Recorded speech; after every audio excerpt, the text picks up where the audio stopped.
kemi privilegjin që të prezantohemi para jush dhe të promovojmë produktet tona shkencore, si dhe vizionin dhe objektivat tona. Në këtë prezantim të ARSH-s, e përshëndet nxehtësisht edhe zonja ministre e Arsimit dhe Sportit, zonja Manastir Liu, e cila edhe pse anulloi praninë e saj sot për arsye objektive, na ka dërguar sigurisht një fjalë përshëndetëse shumë të ngrohtë dhe mbështetëse, na dërgon gjithë inkurajimin, mbështetjen e pakursyer për ARSH-n, por edhe për të gjithë të rinjt në shkencë, për akademikët e rinj, kudo që ndodhen.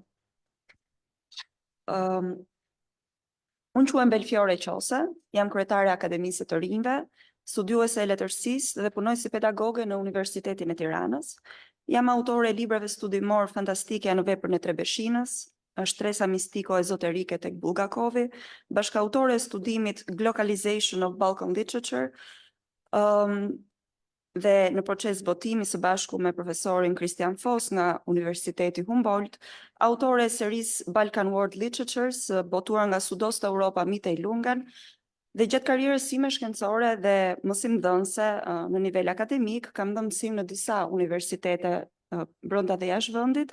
Këtu më punoj në Universitetin e Tiranës, kam dhënë mësim në Universitetin e Granadës, në Universitetin e DePaul të Shteteve të Bashkuara, në Universitetin Humboldt në Gjermani, në Universitetin e Rijekut e tjerë. Do doja t'ju prezantoja në një udhtim të shkurtër mbi themelimin tonë.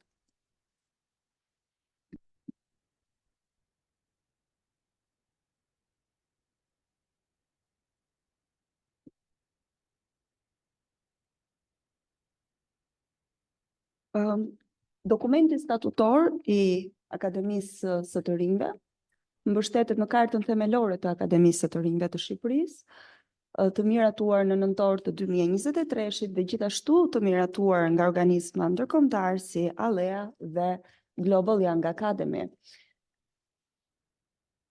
Cilat janë objektivat tona, kush jemi ne?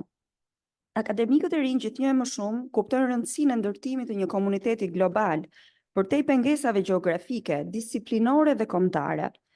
Ky komunitet synon të theksojë kontributin që shkencëtarët e rinj japin shkencës dhe shoqërisë.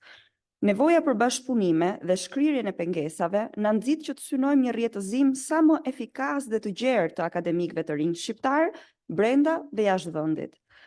Në objektivin për rrjetëzim, na ndihmon gjithashtu përfshirja jonë në GIA, në Global Young Academy, në Akademinë Globale të Rinjve, ku aderojmë me të drejta të barabarta si ratifikues të deklaratës së principeve udhëheqëse të Akademisë Globale të Rinjve që në vitin 2019, si dhe urat e bashkëpunimit që ne kemi ngritur, ndërtuar dhe ushqyer me kontakte të vazhdueshme me Akademinë Europiane të Rinjve, me ENIAN dhe me ALEAN.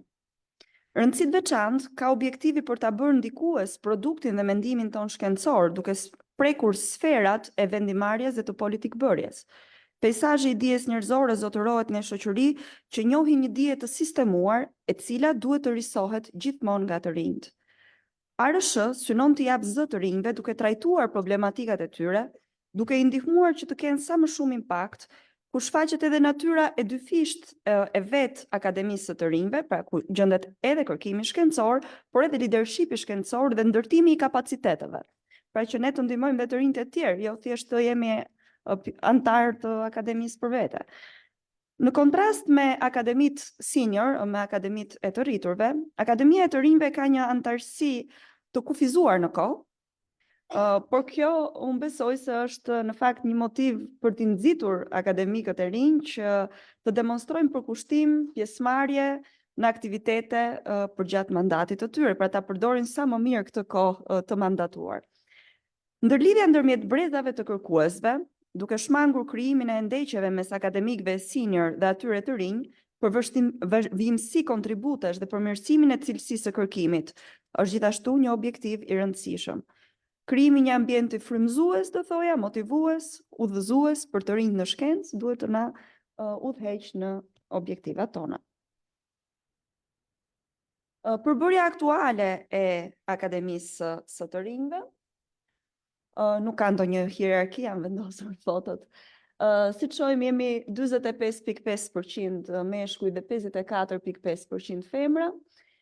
9 pranime të reja, 2 rikonfirmime nga anëtarët themelues, pra në mars të 2024-s, disa fusha përfaqësuese ku kemi kimin, fizikën, financën, informatikën, elektroteknikën, biologjin, gjuhësin, letërsin, sociologjin, drejtësin. Sigurisht presim që të pasurohemi dhe me prurje të reja dhe energji të reja. Disa prej parimeve që ne bashkërishti mendojmë udhëheqëse të Akademisë të Rinjve dhe shpresojmë që ti zbatojmë ato, janë ekselenca, impakti, diversiteti, përfshirja, përgjegjëshmëria, pavarësia e punës shkencore dhe integriteti akademik.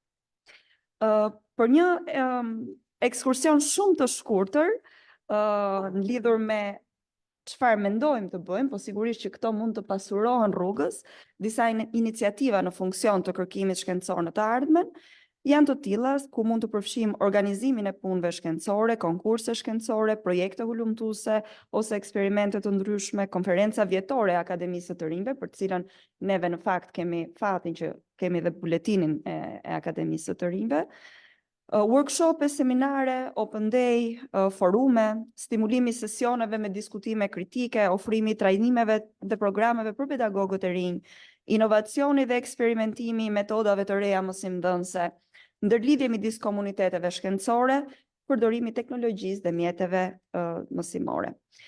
Do të ftoj kolegen Shaniko Allajbeu për të treguar pak se çfarë kemi bërë edhe në diakroni.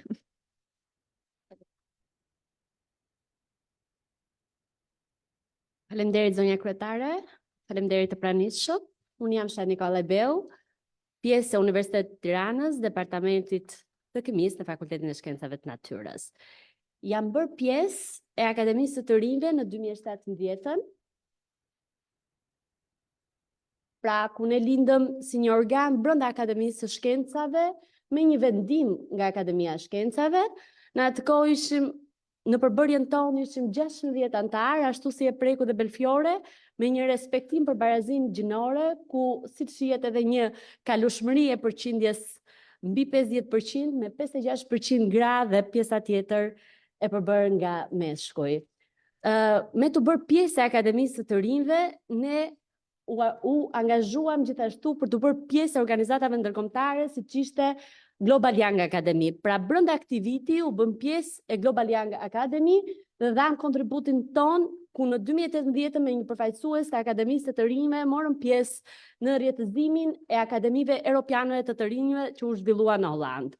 Në 2019 gjithashtu patëm përfaqësuesin ton ku kontribuam në një sër çështjes dhe më e rëndësishmja është hartimi i deklaratës mbi parimet udhëzuese të Akademisë të Rinjve. Mbas 2019-s, të gjithë e dim që vendet u kufizuan, lëvizshmëritë gjithashtu për shkak të pandemisë, kështu që në 2024 dhe me ringritjen tonë, ne kemi propozuar 2 nga përfaqësuesit tanë për të na marrë pjesë në këtë takim kaq të rëndësishëm vjetor. Çfarë veprimtarisht promovuese kemi organizuar ne gjatë këtyre viteve nga 2017 deri në 2024 për të rinjt në shkencë? Veprimtaria jonë më e rëndësishme ishte pikërisht konferenca jonë e parë, konferenca metodologjia dhe kërkimi shkencor, traditë dhe risi.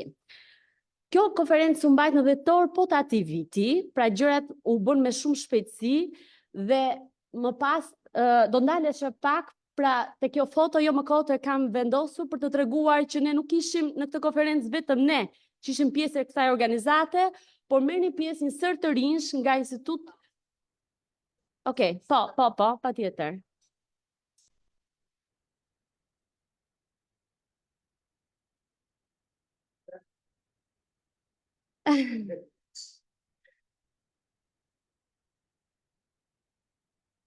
Ky është qëllimi janë.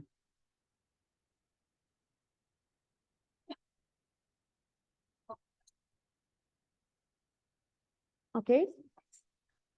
Pra, si që shikojmë në foto, ka një pjesëmarrje më të gjerë. Ne thjesht 16 ishim vetë, po pjesëmarrja ishte mbi 40 shkencëtarë të rinj. Kjo në fushat e kërkimit të tyre që ndërdisiplinare. Dhe e gjithë kjo organizim erdhi në revistën tonë të parë, në publikimet e plota në revistën tonë të parë në vitin 2019.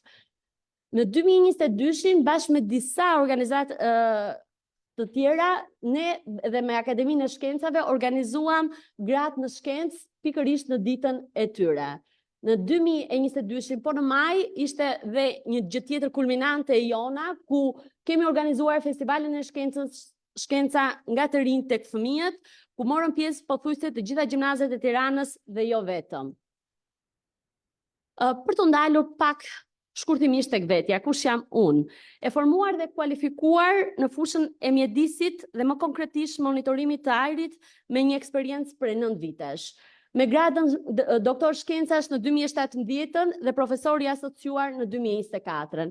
Eksperienca ime akademike ndalet në 3 institucione, e filluar 9 vit më parë në Universitetin e Vlorës dhe më pas dhe akoma vazhdoj të jem pjesë e Universitetit të Tiranës, gjithashtu kam dhënë dhe kontributin tim në Universitetin e Mjekësisë të Tiranës. Jam pjesë e disa, kjo është një ndër qëllimet e kartës së Akademisë të Rinjve, që ne të jemi pjesë dhe antare komisioneve të përhershme brenda Akademisë së Shkencave.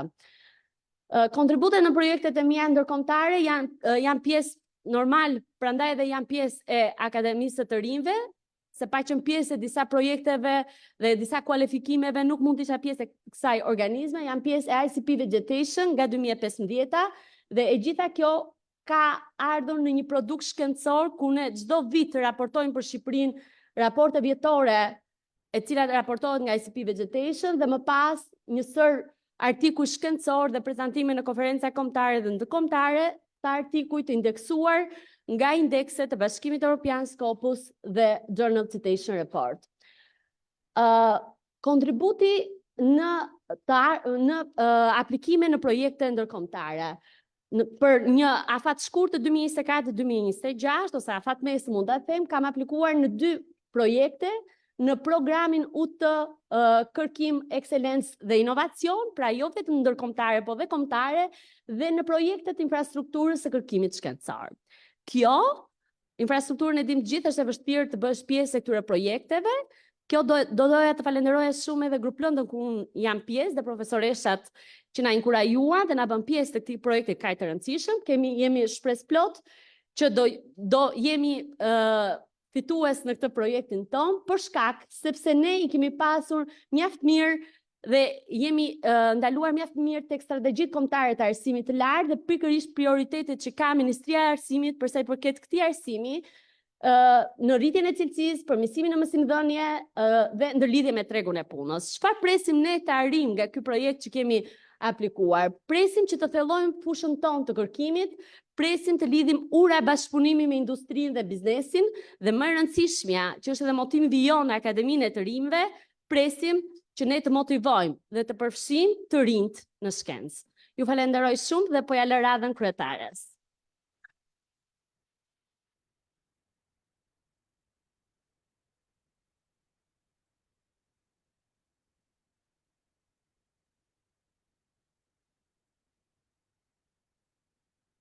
Jo.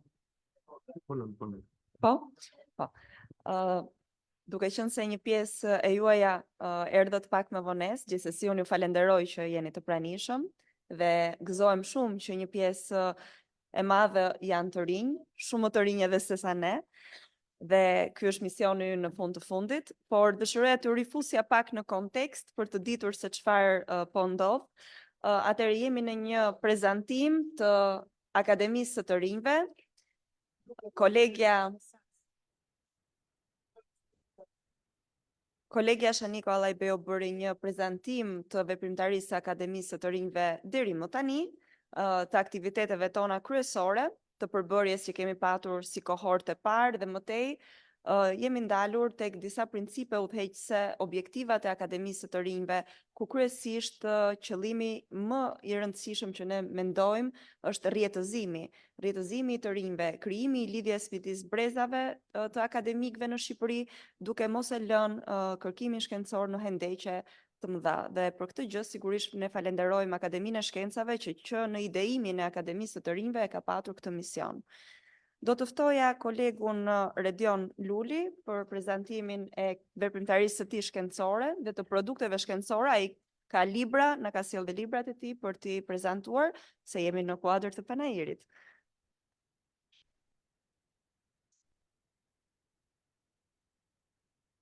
Përshëndetje, nderuar kryetar i Akademisë Shkencave profesor Gjenushi, nderuar akademik, profesor, koleg. Është nder dhe kënaqësi të jesh pjesë e Akademisë të Rive. Unë jam një nga prurjet e reja, si një pjesë e mirë le të themi e kolegëve të Akademisë të Rive.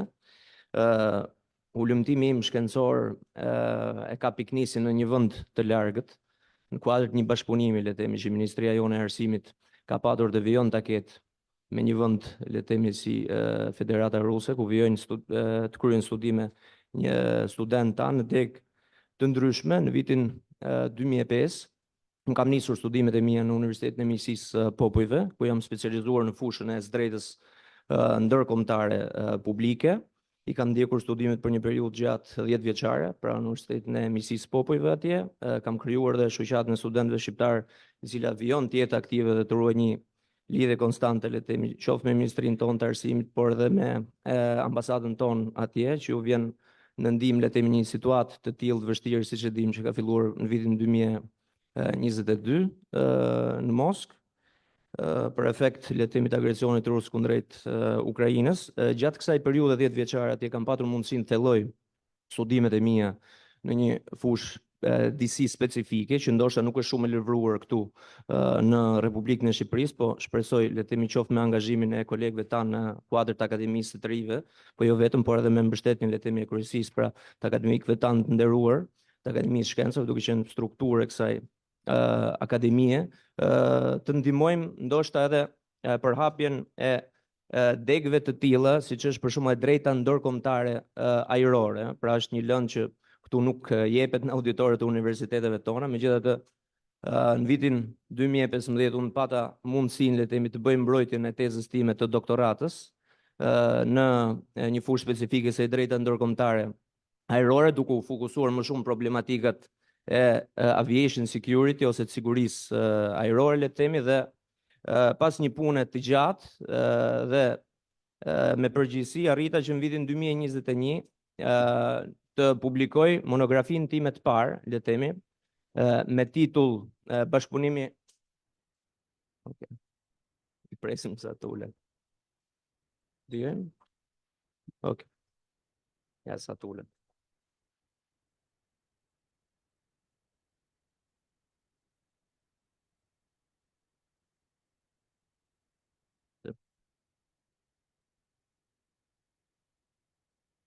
Patjetër.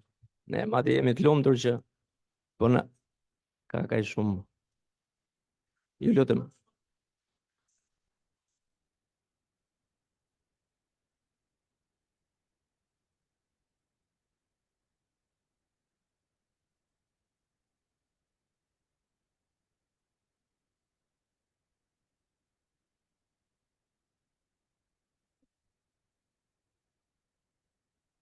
Atëherë, me lejen tuaj, po e vijoj aty ku e lash, pra tek një mini prezantim e shkurtër, le të themi, monografisë time të parë në vitin 2021, e cila fatkeqësisht, le të themi, nuk është ende në gjuhën shqipe. Unë po mundohem tani me goxha përgjegjësi, sepse bëhet fjalë tash për një lëmë që nuk është fort i lëvruar këtu, të jem pak i kujdesshëm me përdorimin e terminologjisë për ta sjellë në gjuhën shqipe, pikërisht të monografi të parë që aktualisht është, le të themi, në gjuhën ruse, në vend ku kam kryer dhe studimet e mia në kuadër të bashkëpunimit midis Ministrisë tonë të Arsimit dhe Ministrisë të Vendit përkatës.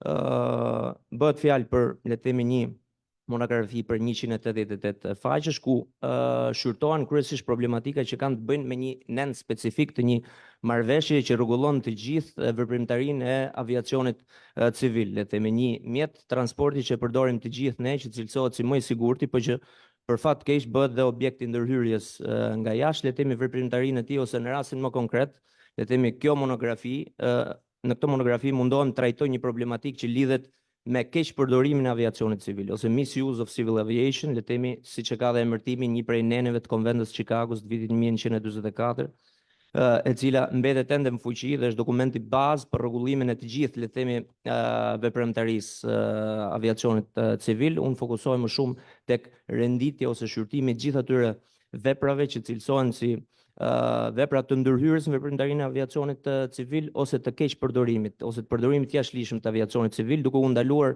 pak tek një problematikë ose dilemë që ka të bëjë me përdorimin ose jo të forcës ose të forcës armatosur kundrejt avionëve civil, nëpërmjet të cilëve mund të kryen vepra, le të themi, penale ose akte terroriste, siç ndodhen në vitin 2001 Shtetet e Bashkuara të Amerikës. Pra një dilemë e re me cilën haset kjo fushë kërkimore, drejta ndërkombëtare ajrore. Aktualisht nuk kemi asnjë dispozitë ligjore, le të themi, të unifikuar në rang ndërkombëtar për sa i përket rregullimit të kësaj problematike. Pra, si të reagojmë në ato raste kur në një avion civil udhtojnë pasagjerë të pafajshëm, avioni merret peng, le të themi, nga një grup ose organizatë terroriste, si duhet të reagojë një vend që ka detyrimin të mbrojë, le të themi, shtetasit e vet, por në të njëjtën kohë ka detyrimin të mbrojë dhe ato persona, le të themi, të pafajshëm që ndodhen në bordin e avionit civil. Dhe në këtë monografi, po e bie shkurt tani sepse mund të flisja me orë, sepse është fusha ime e specializimit, le të themi, madje në vitin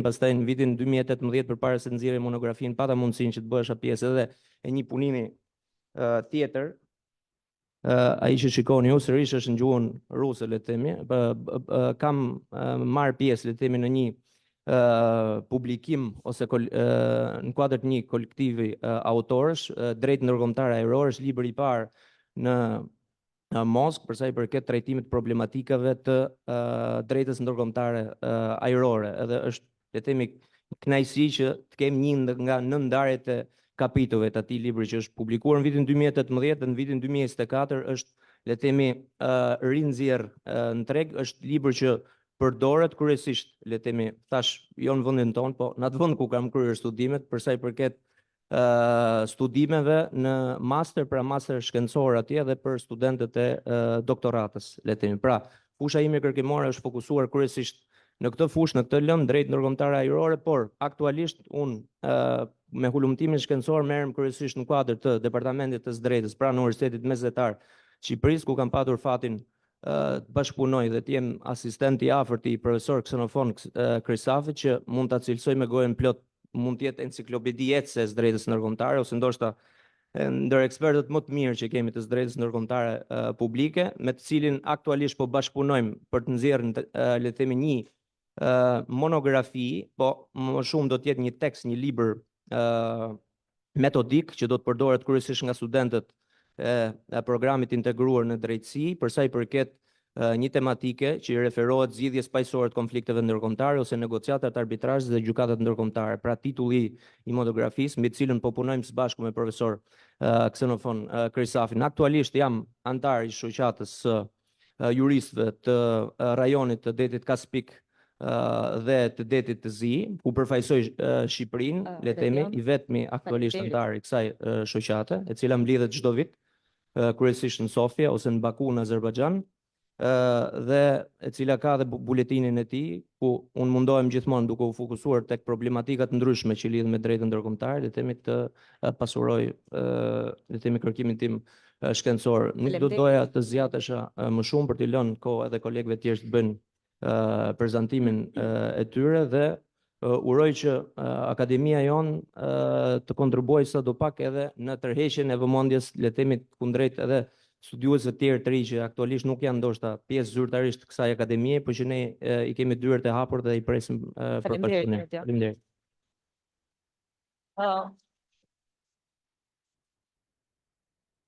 Edhe një herë jeni duke ndjekur seancën ku ne si akademie të rinjve prezantohemi para jush, promovojmë produktet tona shkencore, fillimisht folëm për objektivat tona, principet, organet ku aderojmë në nivel ndërkombëtar, dhe në këtë fazë ju na gjetët pikërisht tek prezantimi i antarëve dhe i kontributeve të tyre. Kam nderin të ftoj për një fjalë përshëndetëse, duke falenderuar kryetarin e Akademisë së Shkencave, zotin Skënder Gjinush.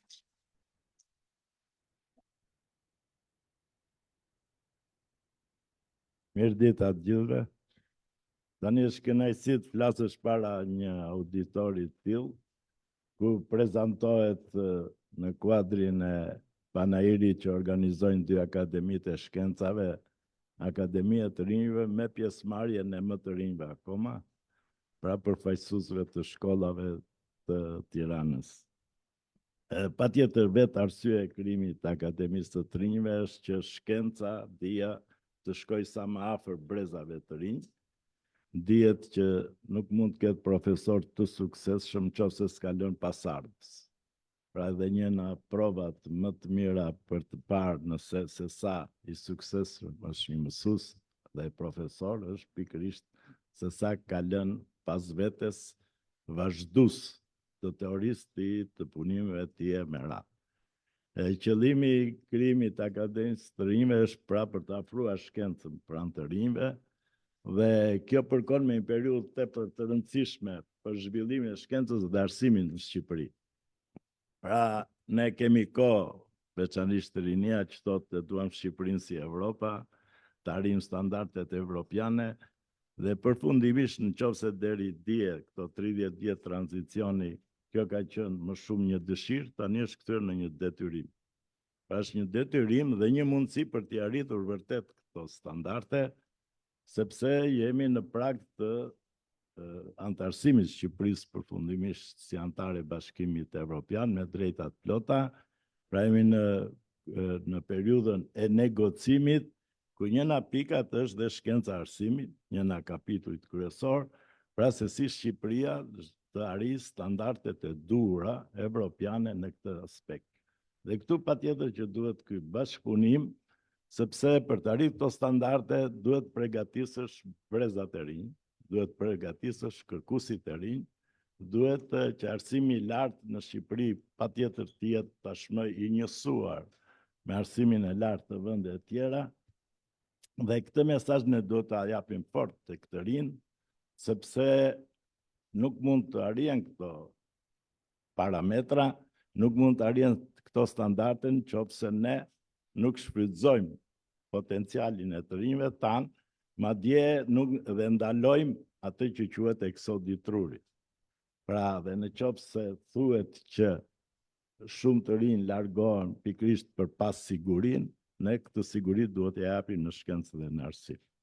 Dhe vlerësoj që strategjia që po përpunohet tashmë, kriteret që kërkon BE-ja ndaj nesh, është që Shqipëria të 50 fishoj investimet në kërkimin shkencor. Por, për të arritur këtë rezultat, duhet 5 fishosh dhe 10 fishosh përgatitjen e kërkuesve të rinj. Potencialet janë, dhe gjithë historia jonë, si para 90-s dhe pas 90-s, tregon që shumë të rinj, pra kanë të përgatitur në Shqipëri, kanë dalë mjaft suksesshëm edhe pranë departamenteve, pranë njësive, pranë shkollave më të avancuara.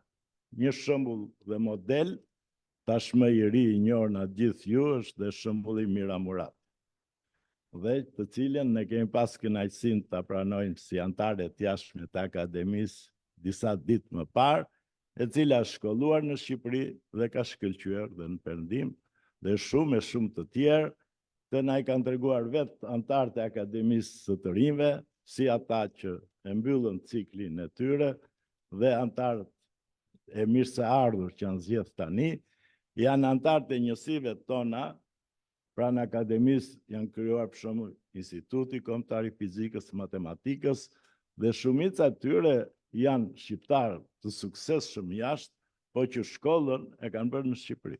Pra janë formuar këtu, edhe në kushtet e një shkolle tranzitore, po themi, e cila po shkon në stabilizim, por pra dhe këtë mesazh ne duhet t'i japim fort, sepse vret dhe një fenomen tjetër që preferohen degët më të lehta dhe evitohen degët e vështira apo të shkencave natyrore teknike.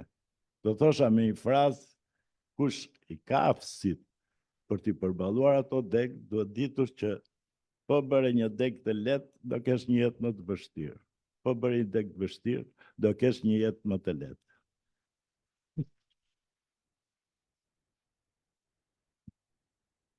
Dhe pikërisht këto mesazhe ne duhet i përcjellim nëpërmjet Akademisë të Rinjve dhe vetëm qëllimi është pikërisht që gjitha këto probleme që as rinia, probleme që as kërkues të rinj të vinë më të freskëta, të vinë më me realizëm pranë Akademisë Shkencave për t'i përballuar së bashku. Ju uroj sukses Akademisë të Rinjve dhe uroj që shumë nga ju këtu të ndjekin shembullin e kolegëve të rinj. Faleminderit.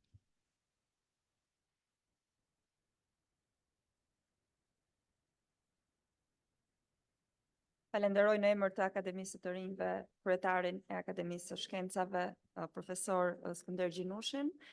Është e vërtet që formati i Akademisë të Rinjve është dhe një formë brain gaini, sepse duke u rrjetëzuar ne çfarë bëjmë, ne do të sjellim tërë energjitë tona kërkimore së bashku, pra nuk do ketë më rëndësi në botën e re globale jetojmë fizikisht në Shqipëri apo jo.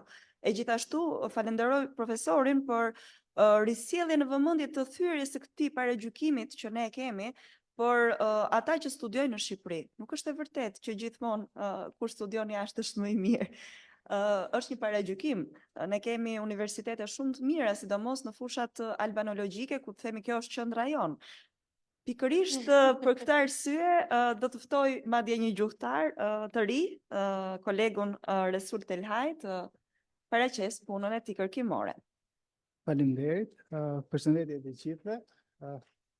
Besoj se dëgjohet. Okay. Të duhet, okay.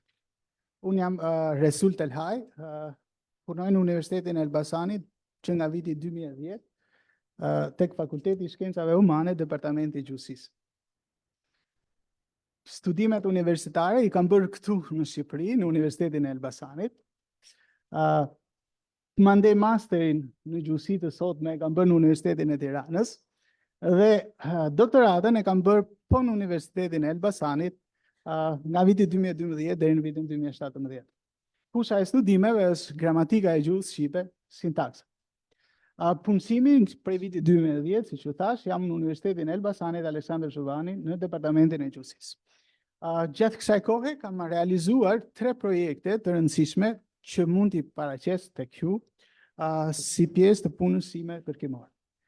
Projekti i parë është tema ime e disertacionit në doktoraturë, është botuar në vitin 2021 si monografi, fjalia pyetje në gjuhën shqipe, ndërsa një projekt për të cilin jam aktualisht duke punuar në Universitetin e Elbasanit, është tipat kumtuesor të fjalive në gjuhën shqipe, që shpresojmë ta përfundojmë bashkë me kolegët në fund të vitit këtij viti, dhe prej disa vitesh jam pjesë e projektit Akademisë së Shkencave, fjalori i madh i gjuhës shqipe, ku kam marrë përsipër të hartoj 2 shkronja, shkronjën G dhe shkronjën.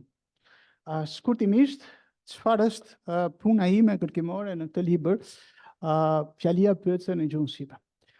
Së pari, para se të flas 2 fjalë për librin, dua që them se për këtë temë, sugjerimin e kam marrë nga profesor Mehmet Çeliku, udhëheqësi i temës sime, i cili më futi në, thëndryshe ishte ai që më udhëhoqi dhe më çoi në Universitetin e Elbasanit, ishte ai që më mori në Universitetin e Elbasanit dhe ishte ai që më udhëhoqi drejt kërkimit shkencor dhe drejt kësaj teme, e cila më ka marrë një kohë goxha të gjatë për të studiuar dhe për të arritur në ato rezultatet që mendojmë se kemi arritur. Në këtë punim kemi bërë një vështrim të përgjithshëm mbi fjalinë pyetje, këndvështrime të ndryshme ndaj fjalisë pyetje, raporti i fjalisë pyetje me tipat e tjerë të fjalive, thirrmore, nxitëse, dëshirore, fjalinë pyetje dhe tiparet e saj. Është parë pyetja në këndvështrimin semantik dhe pastaj kemi strukturën sintaksore të fjalive pyetje, fjalit pyetje variabel, alternative, fjalit pyetje polare, alternative veçuese, e të tjerë, fjalit pyetje në përdorim, pyetje retorike, pyetje informuese, pyetje vërtetuese, reaguese, shqyrtimore dhe thirrmore. I gjithë ky punim është specifik në fushën e gramatikës, specifik në fushën e sintaksës dhe deri tani kemi marrë vlerësime pozitive për sa i përket punës së kryer në këtë gjë. Dhe na kanë nxitur që të vazhdojmë punën me tipat e tjerë të fjalive, i cili është një projekt ndërkombëtar i miratuar për financim nga Universiteti i Elbasanit, me bashkëpunëtore dy kolege të departamentit, doktoresh Aurela Bashën dhe doktoresh Lura Torhanit, në një strukturë të tillë të realizuar trajtimi i tipave kontestuese në gjuhësinë shqiptare, fjalinë dëftore, fjalinë pyetse, fjalitë urdhërore, fjalitë thirrëmore, fjalitë dëshirore. Vështrimi i këtij projekti, në këtë projekt kemi një vështrim në 3 rrafshe, në rrafshën semantik, sintaks dhe pragmatik. Dhe puna e fundit që desha të prezantoj me ju është puna për fjalorin e madh të gjuhës shqipe, pjesë e grupit të hartues e drejtuar nga profesor doktor Shezai Rokaj. Kam hartuar deri tani shkronjën G me 2500 lema, 168 faqe, dhe shkronjën U me 850 lema, 51 faqe. Jemi në fazën e redaktimit përfundimtar me profesorin për ta realizuar këtë punë dhe shpresojmë që ta përfundojmë brenda afateve të vendosura nga drejtuesit e projektit. Ju faleminderit, uroj që shumë nga këta të rinjt që i kemi të pranishëm këtu të orientohen edhe nga fushat tona, albanologjia, e cila ka nevojë shumë për brezin e ri dhe ka nevojë shumë edhe për energji të reja. Faleminderit.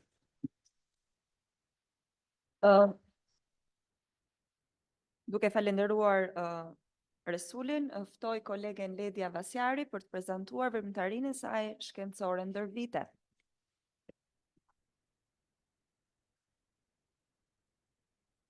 Përshëndetje të gjithëve, faleminderit për pjesëmarrjen. Unë quhem Ledja Vasjari, jam punonjëse në Fakultetin e Shkencave të Natyrës, në Departamentin e Biologjisë, dhe në të njëjtën kohë jam edhe pjesë e njësisë Nanoalb, që është një njësi e krijuar pranë Akademisë së Shkencave, e cila ka mbi 4 vite tashmë funksionale. Shkurtimisht dua vetëm të prezantoj rrugtimin tim shkencor. Kam filluar ose kam kryer studimet e bachelorit në biologji në Fakultetin e Shkencave, më pas kam patur shkëputje për studimet e masterit në Universitetin e Camerinos në Itali për shkencat e biologjisë molekulare. Dhe më pas në 2013 jam rikthyer për të bërë pjesë tashmë e Fakultetit të Shkencave dhe Departamentit të Biologjisë, jo më si një studente, por si një staf i Departamentit të Biologjisë, ku ndërkohë me ndihmën edhe të profesorëve të atij departamenti dhe udhëzimin e tyre kam zhvilluar studimet e doktoraturës në Universitetin e Jenas në Gjermani. Me rikthimin pranë Fakultetit të Shkencave dhe rifillimit, po themi, të fazës së dytë të akademive të rim, bëhem pjesë në muajin e shkuar si antare pra e Akademisë të Rinjve. Shkurtimisht, pa bajtur shumë në detaje, dua vetëm të prezantoj se çfarë është fusha ime e ekspertizës dhe ku kemi patur dhe pikat e kontaktit qoftë me Akademinë e Shkencave apo edhe me studentët sigurisht të masterit dhe të doktoraturave në Fakultetin e Biologjisë, në Departamentin e Biologjisë. Drejtimet e mia janë 3 kryesore, është fiziologjia molekulare, biokimia dhe neurofiziologjia molekulare, ku shkurtimisht kemi marrë në shqyrtim efekte toksike të lëndëve të ndryshme, kryesisht të nanomaterialeve, të bakrit dhe të zinkut, që sot përdoren mjaft gjerësisht edhe për shembull në trajtimin e sëmundjeve të rënda kancerogjene, qoftë që nga momenti i diagnostikimit të tyre apo i skanerëve të vazhdueshëm që zhvillohen. Por kuptohet si çdo gjë tjetër në biologji, por edhe në mjeksi, çdo gjë që ka një benefit pozitiv ka dhe anë të veta negative, dhe pikërisht në studimin e nivelit të anëve negative është i fokusuar grupi ku unë bëj pjesë.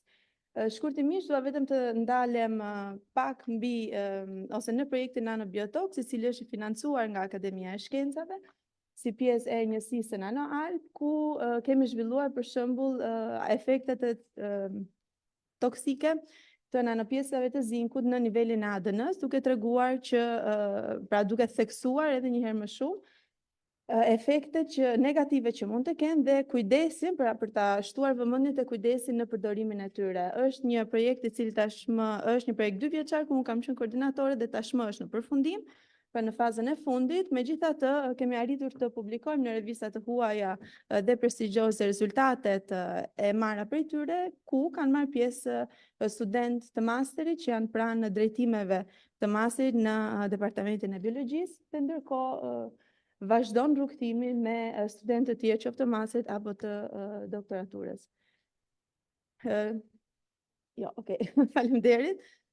Dhe sukseset të gjithëve dhe uroj që të jemi një pikë kontakti edhe për jo vetëm për nivelin e fakulteteve, por edhe të nxënësve të gjimnazeve. Faleminderit. Faleminderit profesor Shletja. Shumë interesante, në fakt dhe avantgard më duket pjesa e skanerave mjekësor, edhe për arsye personale do doja të dija më shumë. Ju përgëzoj për kërkimin tuaj. Fjalën ja jap kolegut Claudio Peqini, gjithashtu për paraqitjen e kontributit të akademik. Përshëndetje, akademikë të nderuar dhe kolegë të Akademisë së Trimit dhe të pranishmit. Unë jam që nga 2014 jam pedagog i fizikës pranë Departamentit të Fizikës së Shkencave dhe Fakultetit të Shkencave të Natyrës në Universitetin e Tiranës. Konstatoj me kënaqësi fakt që ndryshe nga brezi i parë i Akademisë së Trimit ku mungonte një fizikan ose një fizikane, kjo vakancë tashmë është mbushur, duke ditur rëndësinë që fizika ka si shkencë fundamentale në zhvillimin e shoqërisë në gjitha vendet e botës, ishte koha tashmë. Pata fatin e mirë të isha unë, po mund të ishte kushdo nga Departamenti i Fizikës. Jam një farë mënyrë produkti i departamentit, pasi të gjitha pjesët e formimit tim janë ezauruar në këtë departament. 2011 kam mbaruar bachelorin, 2013 masterin dhe në 2018 doktor i shkencave në fizikë dhe nga 2024 jam dhe profesor asociuar po në këtë departament. Gjatë gjithë po themi aktivitetit tim 10 vjeçar kam pasur mundësinë të zhvilloj disa fusha drejtimi, qoftë me profesorin tim udhëheqës, profesor Beo Dukën, qoftë edhe me kolegë të tjerë të departamentit apo edhe me bashkëpunëtorë të huaj. Ndërkryesorët janë modelimet të fushës gjeomagnetike dhe variacioneve hapësinore të kohore të saj, magnetohidrodinamik, dinamik sistemesh, modelim matematike dhe zgjidhje numerike. Këto janë disa nga fushat, por nuk janë shtëruese, mund të ketë drejtime të tjera. Pranë departamentit të shkencave dhe pranë departamentit të fizikës kryet një aktivitet i gjerë shkencor, megjithëse nuk bie shumë në sy, por me shumë kënaqësi po që nga 5 marsi 2024-s departamenti jon nën ombrellën e Universitetit të Tiranës, së bashku me Universitetin Politeknik, jemi institucione partnere për 5 vite në eksperimentin CMS të CERN-it, ku detyra jonë në këto 5 vite do jetë që të përveç të kryejmë punë konkrete në shërbim të këtij eksperimenti, që është eksperiment botëror dhe me pjesëmarrje nga gjithë institucionet më serioze në botë, të zhvillojmë dhe infrastrukturën kërkimore në këtë drejtim në Shqipëri, me qëllim zgjerimin me anëtar të rinj, qoftë profesor, qoftë dhe sidomos të rinj që janë pranishëm këtu dhe që janë shumë të pasionuar pas CERN-it dhe mbas drejtimeve më novatore sot në kërkimin shkencor. Kjo është një mundësi shumë e mirë për të zhvilluar kërkimin e tyre doktorale në të ardhmen. Objektivi do jetë që pas 5 viteve të antarësohemi plotësisht, pasi antar të plot me drejta të plota në CERN. Një aspekt tjetër po ashtu i rëndësishëm gjatë këtyre viteve ka qenë bashkëpunimi me Institutin Kombëtar të Fizikës, i cili është pjesë dhe e akademisë. Ka pasur kënaqësinë vetë të bashkëpunoj me ta në një instancë caktuar, por fatmirësisht bashkëpunimi vazhdon dhe shpresojmë që Instituti Kombëtar i Fizikës të marrë një rol edhe më qendror në të ardhmen, jo vetëm në kërkim shkencor në fizikë, por edhe në lidhjen ndërmjet fizikanëve vendas dhe fizikanëve shqiptar që ndodhen ose kryejnë aktivitetin e tyre jashtë vendit.